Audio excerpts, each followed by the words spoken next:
Subconscious mind conscious mind की तुलना में इतना ज़्यादा पावरफुल होता है जिसकी हम कल्पना भी नहीं कर सकते।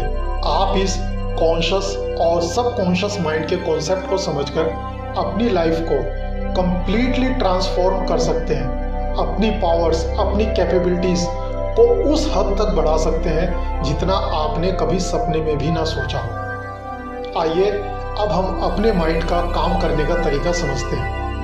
जैसा कि मैंने आपको भी बताया, हमारा माइंड दो हिस्सों में डिवाइडेड होता है, कॉन्शियस माइंड 4% और सबकॉन्शियस माइंड 96%। कॉन्शियस माइंड हमारी अवेयरनेस की स्टेट है, जिसे लॉजिक माइंड या रीजनिंग माइंड भी कहते हैं, जिसमें हम सोच समझकर लॉजिक के बेस पर कोई भी डिसीजन लेते हैं या कोई काम करते हैं। जबकि सबकॉन्शियस माइंड एक स्टोरेज रूम की तरह होता है, जो हमारी सभी थॉट्स, एक्सपीरियंसेस, बिलीव्स को स्टोर करता है। Subconscious mind creativity, intuitive thoughts, feelings, inspiration और स्पिरिचुअल अवेकनिंग का सोर्स होता है। सबकॉन्शियस माइंड कभी भी लॉजिक के बेस पर या सोच समझकर डिसीजन नहीं लेता, बल्कि ये हमारे पिछले एक्सपीरियंसेस और बिलीव्स के बेस पर ऑटोमेटिक तरीके से काम करता है।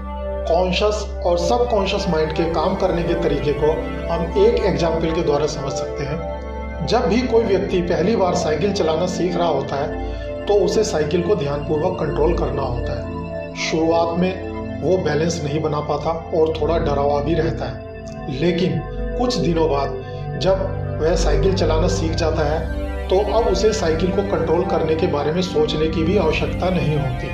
अब साइकिल अपने आप कंट्रोल हो जाती है और अब तो वह अपने दोस्तों के साथ बातचीत करते हुए या कोई और भी काम करते हुए साइकिल चला सकता है और इवन हाथ छोड़कर भी साइकिल चला सकता है। ऐसा क्यों होता है? शुरुआत में जब व्यक्ति पहली बार साइकिल चलाना सीख रहा होता है तो वह अपना कॉन्शियस माइंड इस्तेमाल कर रहा होता है, लेकिन जब बार बार साइकिल चलाने की प्रैक्टिस करता है तो अब यह एक्सपीरियंस उसके सबकॉन्शियस माइंड में स्टोर होना शुरू हो जाता है और धीरे धीरे सबकॉन्शियस माइंड कॉन्शियस माइंड की जगह ले लेता है। हमारा सबकॉन्शियस माइंड एक ऑटो पायलट सिस्टम की तरह है, जो अपने आप ऑटोमेटिक तरीके से काम करता है।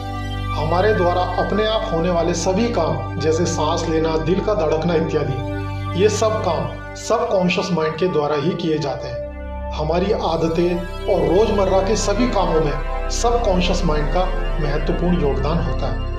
सबकॉन्शियस माइंड एक सॉफ्टवेयर या रोबोट की तरह है, जिसकी प्रोग्रामिंग कॉन्शियस माइंड के द्वारा की जाती है। सबकॉन्शियस माइंड एक रोबोट की तरह है जो स्वयं कुछ अच्छा बुरा नहीं सोच सकता।